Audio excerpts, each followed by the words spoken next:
Magluto tayo ng tinolang manok para may sabaw din tayo. Kailangan ko mag-aral ng ibang lutuin. Okay, lagay na natin ang manok. Grabe, ang bango na agad oh. Amoy na sa kabilang bundok. Simulan nang magbulitan kasama si Noy TV. Magandang hapon.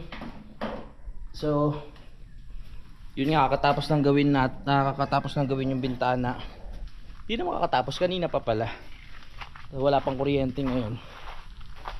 Naisipan ko na patagin ko muna to para pag nilatag dyan yung swimming pool, pantay na. Umiram muna ako ng asarol dun sa kapitbahay natin, nung kila Kuya Ogie, para may gawin naman ako ngayon. Pani-edit ako eh, meron pa akong i-edit kaso wala namang kuryente. Kaya sabi ko magtrabaho muna ako dito. Ang cute naman ng mga tuta na yan. Ang cute, puro babae nga lang. Ay nakaw.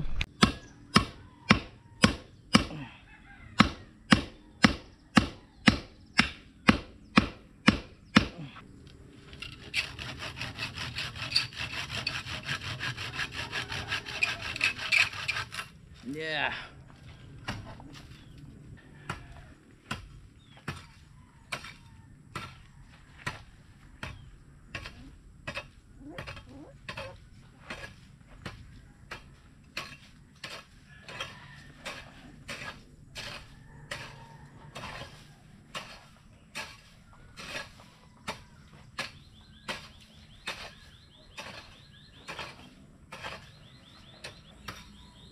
Hirap pag hindi pantay.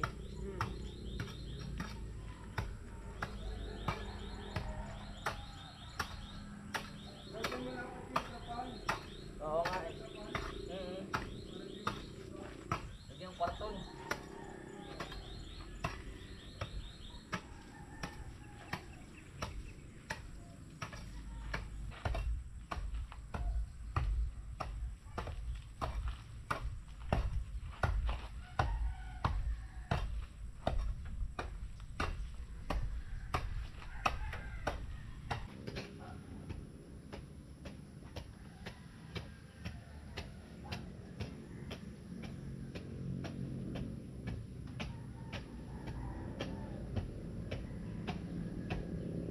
Kakasimula pa lang, pawis na ako.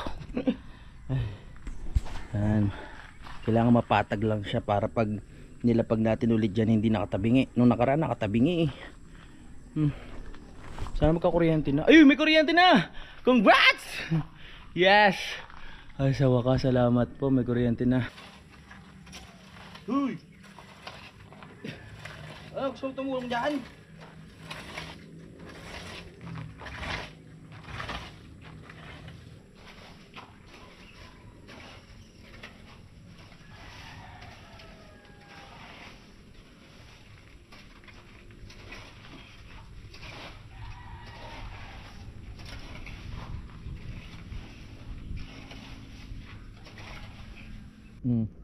Mas okay na ngayon, patag na. Di katulad kanina, di ba? Medyo pumantay na dito. Pag ninatagan natin ng swimming pool, hindi na siya nakatagilid. Hindi natin siya magpe-perfect na patag. Pero at least ngayon okay na siya.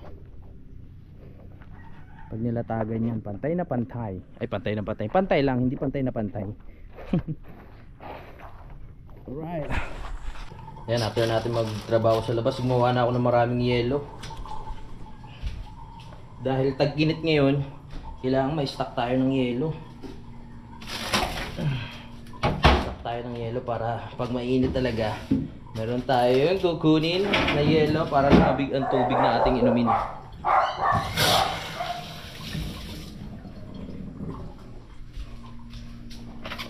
One,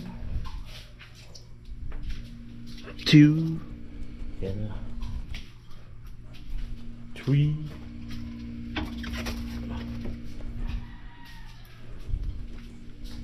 4,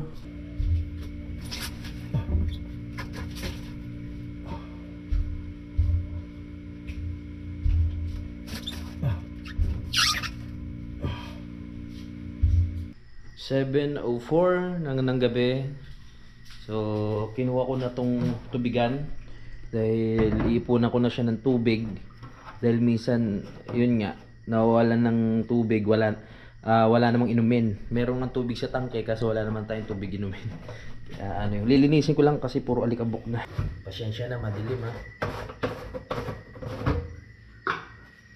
Ang dilim.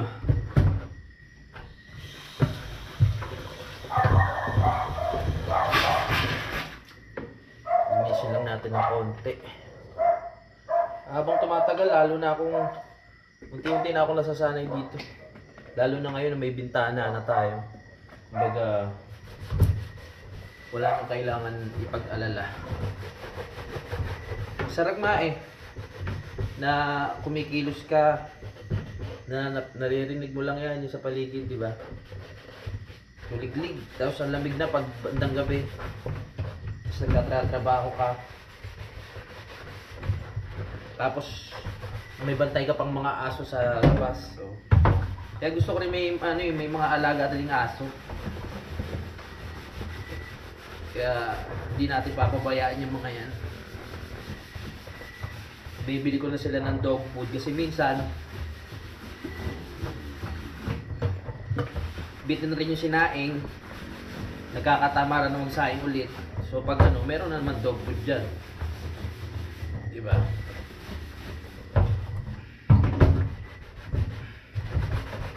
Dog food, tapos hinahaluan ko na lang ng kanin minsan.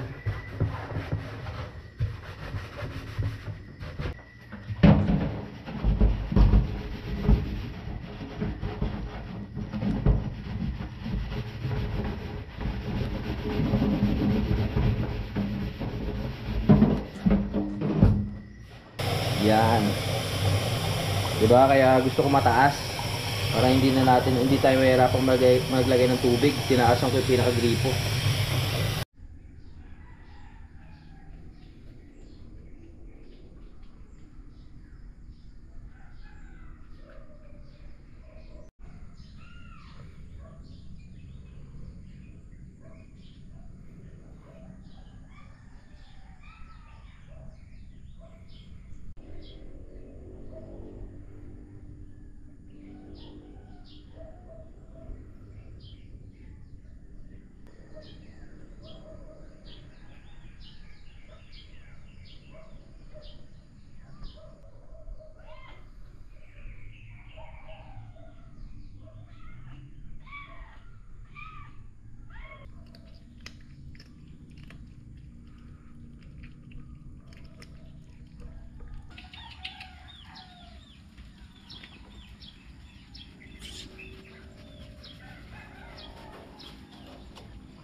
Good morning, 7:09 ng umaga.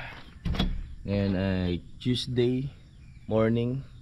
Napakaganda ng sikat ng araw. Napakapayapa dito sa aking panalig. Ako lang mag-isa. Alright. Sarap mag-inat-inat. Tutuwa lang ako pag masdan yung bahay dahil kompleto na ng bintana. Nakakatuwa. Kahit matulog ako mag-isa sa loob, napaka kampante. No, feeling safe. Ayos.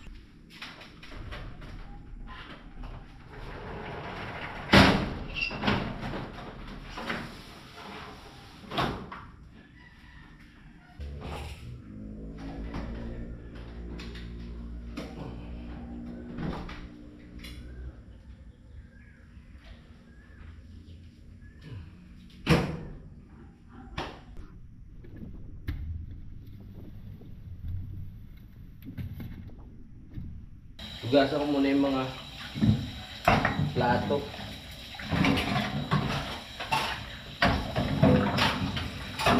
Kahapon pa to, napagod lang ako kakakalkal ng lupa. So sabi ko, bukas ko na hugasan. So ngayon yun, hugasan natin.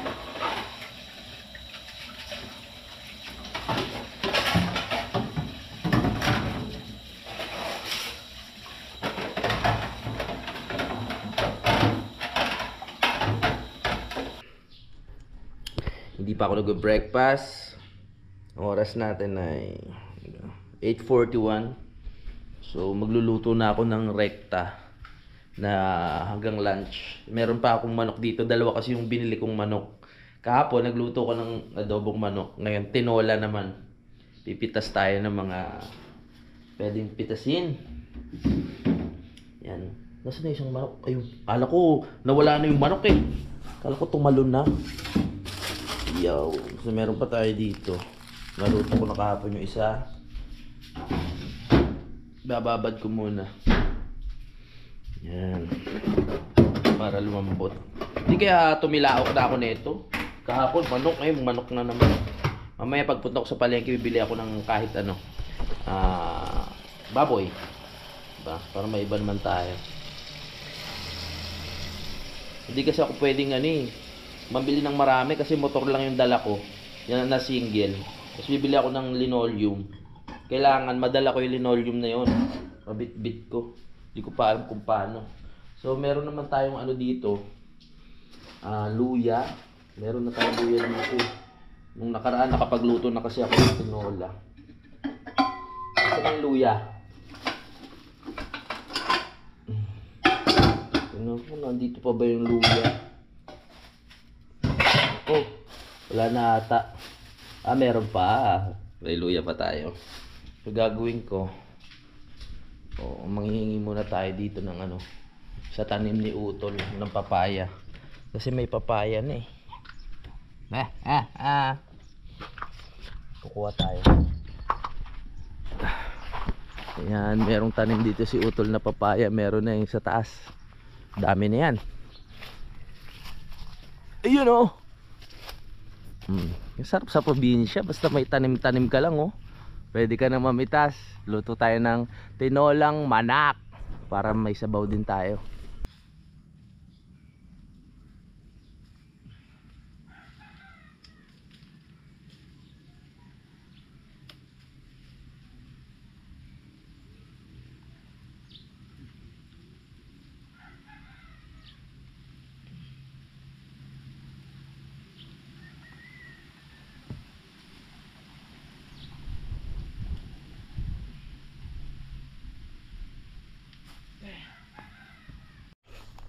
Ito na ang ating papaya. Manamis na miss to. Sarap to. Sariwa. Galing sa puno. Siyempre kukuha rin tayo ng dahon ng sili. Ayan na yung mga yayay. Namiss ko yung mga yayay Summer na talaga. Kuha muna tayo ng dahon ng sili. Ganito lang kami sa probinsya. Kung ano maisipang ulam, nandito lang sa paligid. Ang mga kailangan mo. Sarap buhay ng mga alaga natin Wow, lamig ba dyan? Pinapaampon ko na tong mga anak ni Peklat. Puro babae. Ang gaganda sana ng lahi. Malalaking aso. Aso puro babae. Ito lalaki yan Si Tukmol at saka si Tek-Tek nandun sa labas.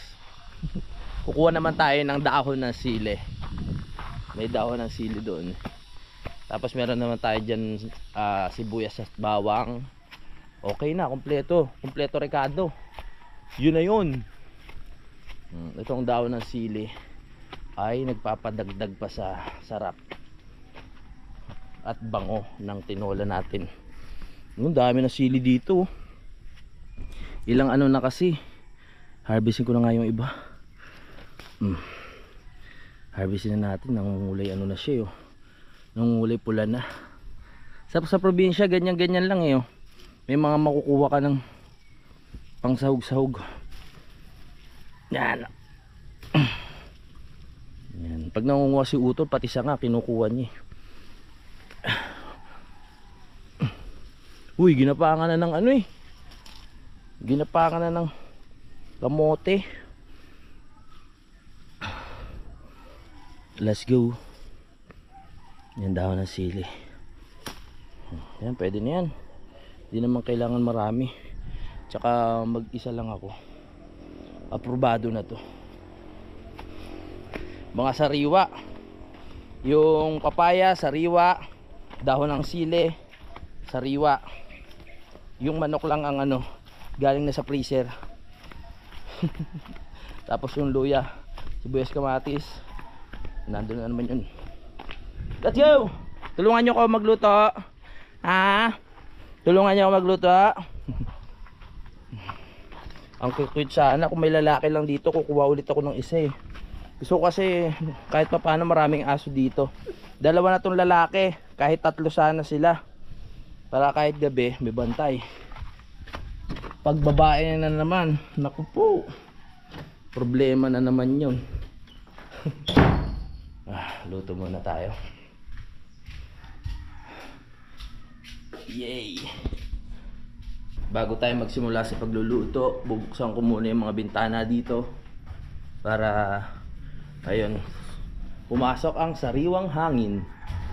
Uy, bukas pa pala ilaw dito ah. Yang. And screen. Wow. Nice one. Screen. Yan.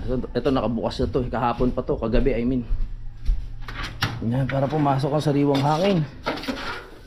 Para lumiwanag din doon sa baba. Kasi nung nalagyan to ng bintana, medyo dumilim na rin doon sa loob.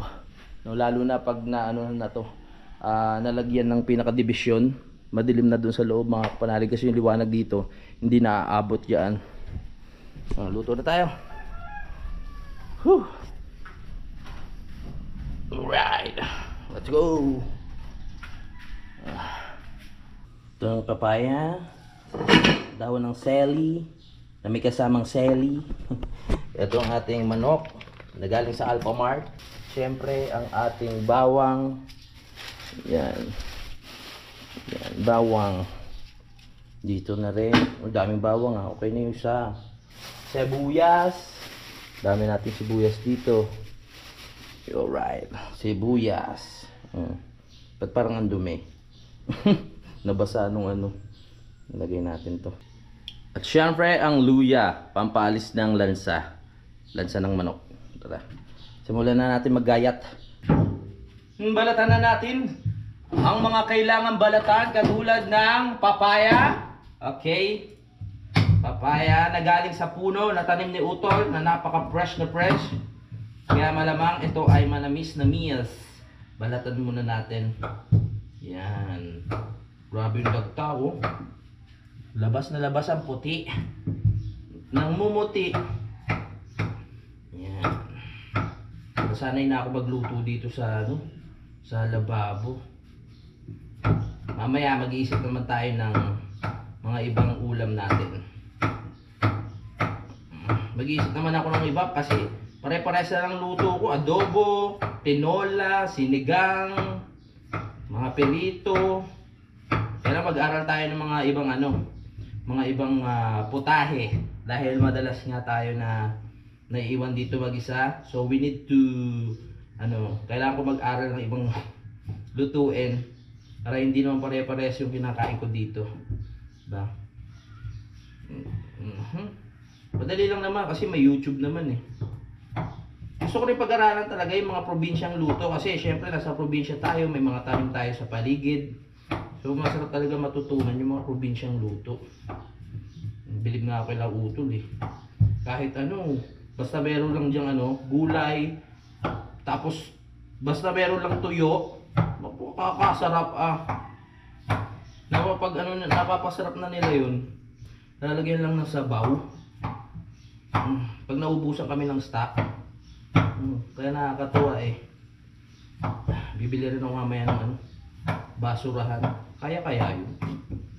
Kaya sa motor ko. Yan ay 22. Uy, lakas ng hangin. Sarap. Tapos na ang una. Dito na tayo sa pangalawa. Gusto ko talaga maraming papaya. Kasi ano eh. Parang ang sarap ng papaya sa tinola. Sayote, masarap din.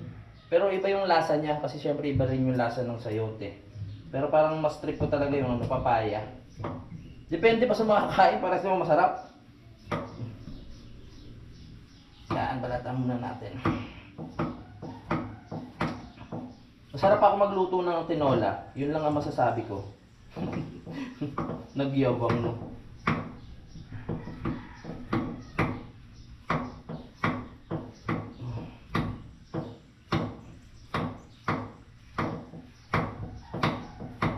Nahiwa na natin ang papaya.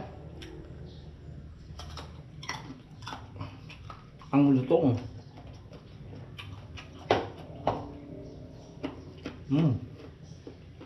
Salo naman tayo.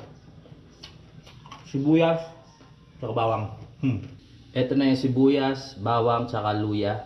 Magtataka kayo, ang daming sibuyas, di ba? Kasi yung sibuyas doon sa lalagyan, ano na, masisira na. Kumbaga lumambot dahil nabasa. Kaya nilagay ko na ng lahat. Mahilig din naman ako sa sibuyas. Kaya okay din yan. Magandang benefits na makukuha natin sa sibuyas, mga kapanalig. Yan. Okay, hiwain ko pa yung manok. Okay na rin naman to. Tapos yung daon ng sili. Alright.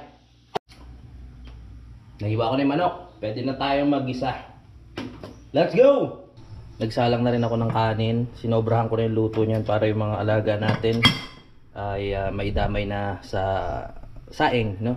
Tapos ito, dito tayo magluluto. Gusto ko kaldero yung nilulutuan ko ng tinola. Ayoko nung kawali. Gusto ko kasi may masabaw talaga siya, mga kapanalig. Tapos kulong na kulong yung mga ingredients. Yun. Siyempre ang kailangan natin ay ang mantika. Buti may natira pa. Mantika. Yan, patuyuin muna natin bago natin ilagay. Laking bagay din nung naharangan tong pintuan papuntang sa CR. Kasi yung hangin, hindi na naistorbo yung apoy. Dire-diretso na siya. Lagay tayo mantika. Sakto lang. Yan, alright! Tapos, painitin ng kaunti. Ayoko rin masyadong mamantika. Dati nung una ako nagluto ng tinola, mga kapanalig, ang dami ko nalagay ng mantika. Kaya yung mantika, kitang-kita mo sa sabaw, yung nasa ibabaw, kulay dilaw. Ayan na. So, mainit na ang ating... Yan, pwede na yan. Lagay na natin syempre yung una. Yung luya. Para maluto. Luya.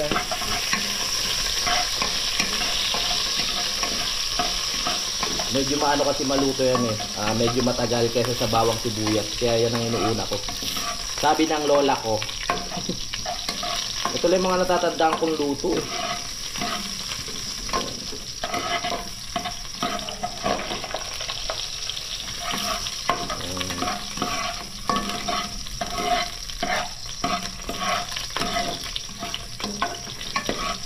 Lalagay ko na rin yung napakaraming sibuyas. Ano kaya lasa nito?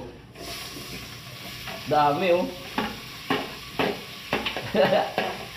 Parang pagkain ano na to ha. Pagkain Middle East. Mga Indiano, mahilig sa sibuyas. Dami. Yeah. Sarap.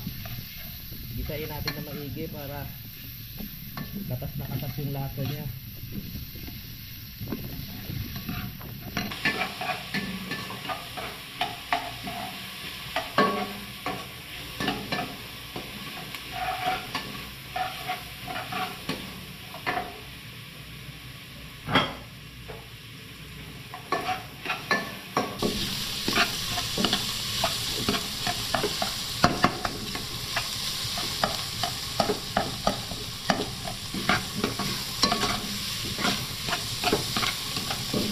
Sarap.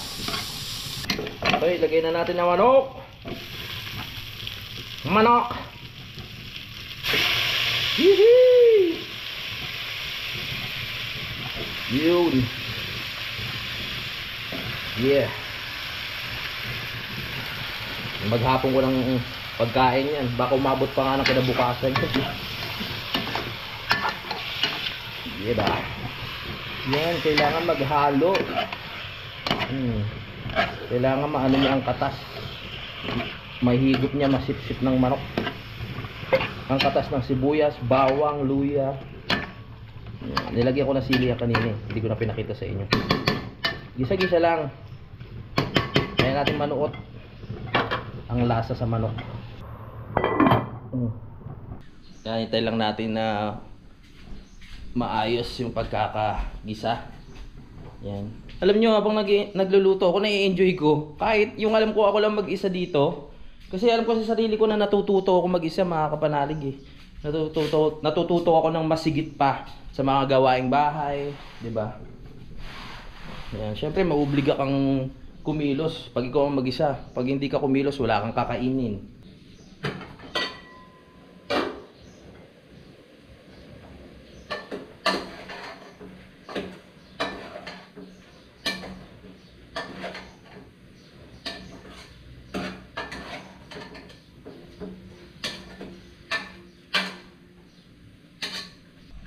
Enjoy ang buhay dito mga kapanalig basta meron kang ginagawa, no? Pero kung lagi ka lang nakaupo, tapos kunyari paduyan-duyan, pahila-hilata, mararamdaman mo yung inip.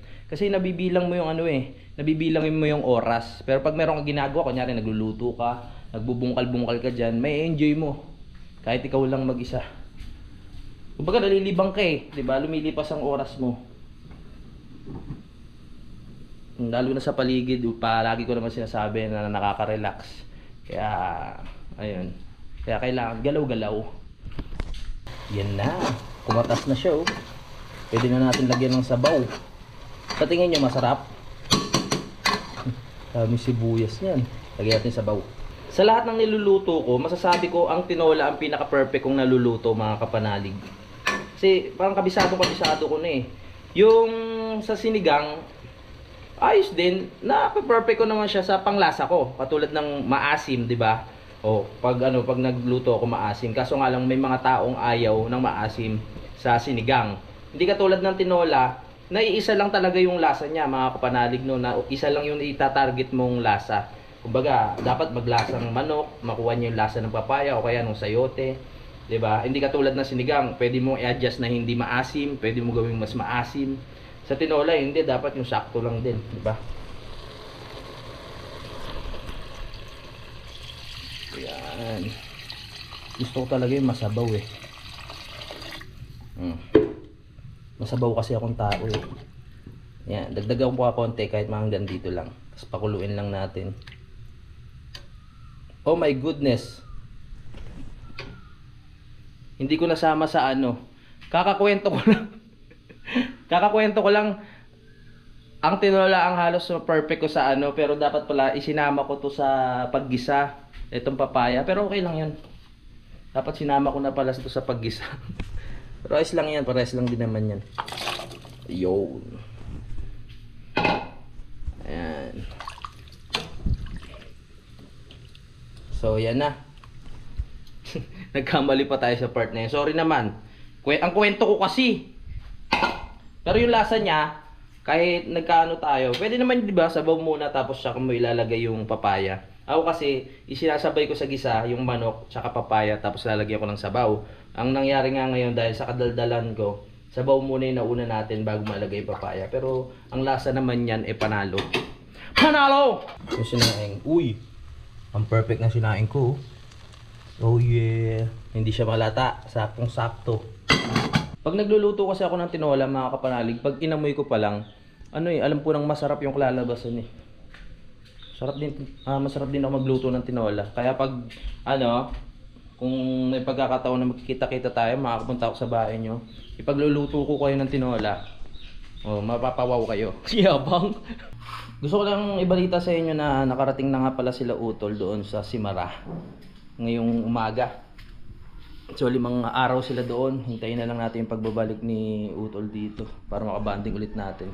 Sayang hindi siya makakasama sa plano namin sa dadating na 26 kasama yung mga bata. Pero may mga naman eh.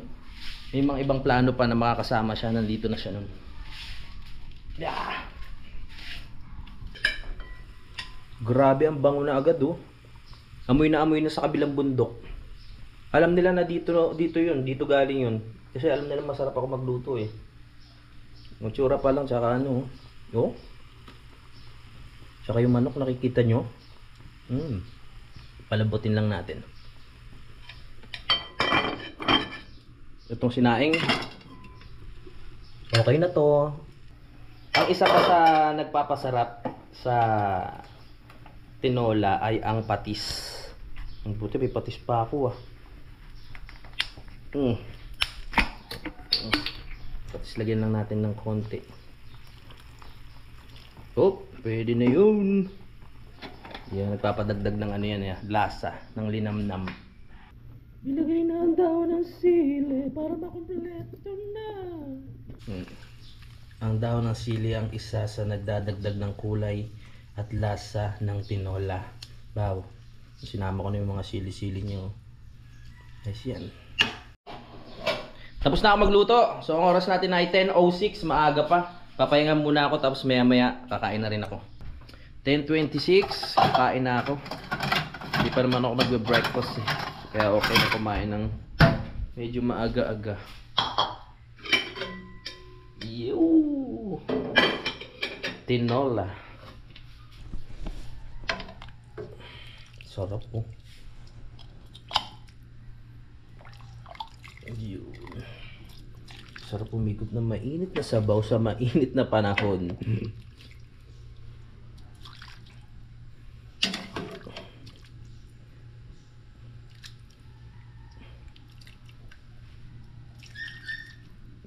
Okay, kain na.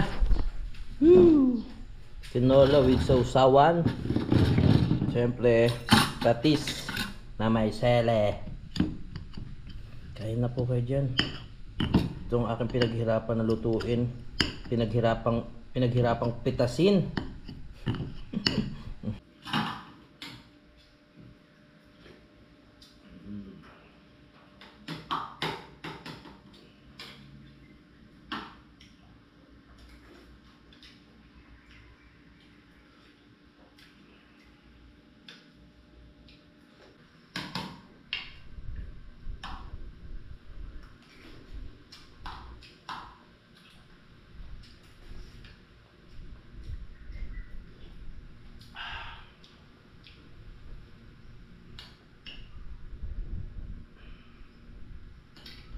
Sarap. Manimis-namis. Lasang-lasa ang papaya. At ang sibuyas. Tapos na ako kumain. So pakainin naman natin yung mga alaga. Kanin na may sabaw. Tapos may dog food na halo.